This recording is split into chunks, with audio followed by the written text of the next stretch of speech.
When it comes to conspiracy theories, on YouTube and elsewhere, there are a shit ton.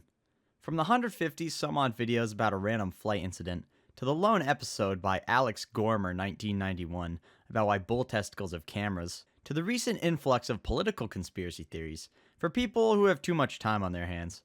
There really are a wide range of theories for one to choose from. Even some that lets the government tell you that you are ineligible to purchase or possess a firearm.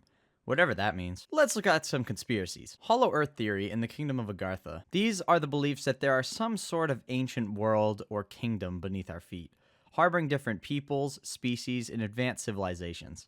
These theories have been popular for many years, dating back to ancient times, with a recent resurgence in the last few hundred years.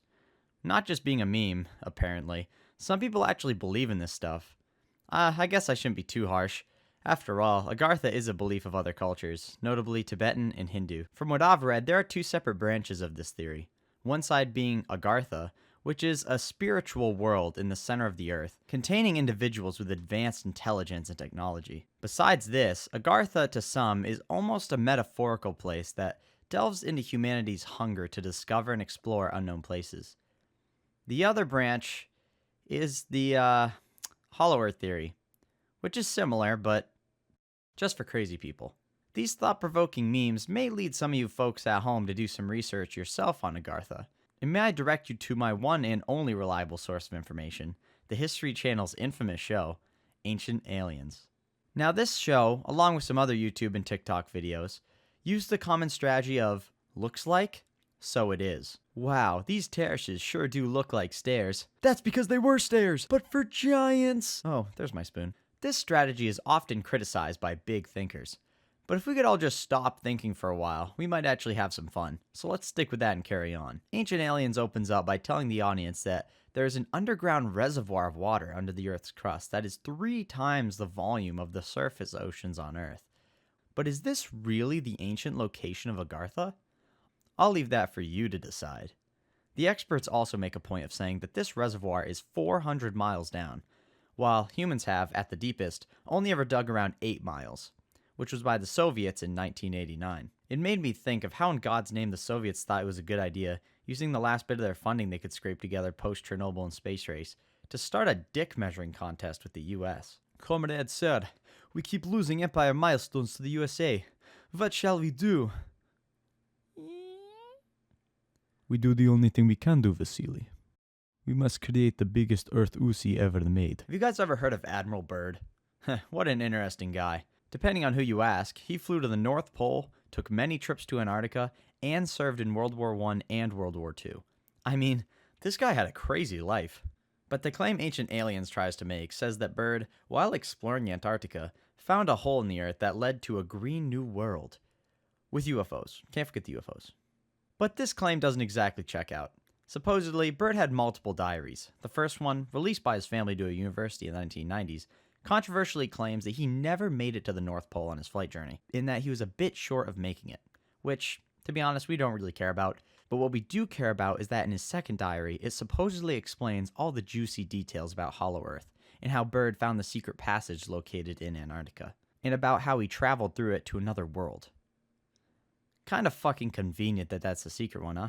Either way, knowing that Ancient Aliens has been lying their dicks off for years makes me automatically assume everything they put out's bullshit. So, I'm gonna believe the opposite of what I see in the show. All in all, Admiral Byrd seems like a dead end for now. But what other proof does the show provide? Well, pretty much all they say is, wouldn't this be crazy if true? So I guess for the time being, we'll have to wait for the billionaires to get bored and release the next Earth update that contains Hollow Earth. Okay, obviously, fake story is fake. Big deal. I've had just about enough of these crazy liberal conspiracy theories anyway. Time for some red-pilled facts from true patriots. In the fall of 2023, some of you may have seen this thing presented to the Mexican Congress. This childhood representation of what an alien would look like was said to be an over 700-year-old alien mummy that had been discovered in a cave at the Nazca Lines archaeological site. If you're like me, you may ask, how did this creature come to light? Who found it? What do we know about it? That's the thing. There are a lot of claims, but not a lot of evidence. The man who found the creatures was said to be a man by the name of Leandro Rivera. Not the actor, I think. But he claims he chanced upon the cave, where he found hundreds of pre-Hispanic artifacts, including our very own alien corpses. But who was to publish such information? Surely it could have been the Peruvian government, perhaps a professor from a prestigious university, maybe an archaeologist who has spent time around the Nazca Line site. Or could it possibly be Jaime Maussan, journalist, TV personality, and self-proclaimed UFOologist? We're in luck, folks, because Jaime Maussan was on the case. He was the hero we needed to expose the truth that we've all known for years. The truth being that these little scroungy bastards are actually the fossilized remains of an ancient alien species. In the wake of the aliens' discovery, tests were taken to analyze the remains of the creatures. The tests were not able to identify the creature's DNA, but according to forensic archaeologist Flavo Estrada, they're not extraterrestrials. They're dolls made from animal bones from this planet, joined together with modern synthetic glue. Looking on the internet, I could barely find any information on Leandro Rivera because I don't believe it's the actor who found them, so there is a lot of unknowns around this story. Whatever the case may be, I'm sure Maussan is good for it. I mean, this is the first time he's been wrong, right? Well, turns out this was about Maussan's third time exposing aliens to the public, and I'm sure it won't be the last, following his current track record. I'm just so glad the internet provides such down-to-earth conspiracy theories, rather than crazy ones like election fraud or faking major world events. Anyways, folks, looking at the size of this video, it's going to take me a year again to animate. Let me know if you guys enjoyed it, and I will make another one, because god damn, aren't there a lot more conspiracies out there to cover. I hope you folks have a great rest of your day, and I will see you all next year. Bye!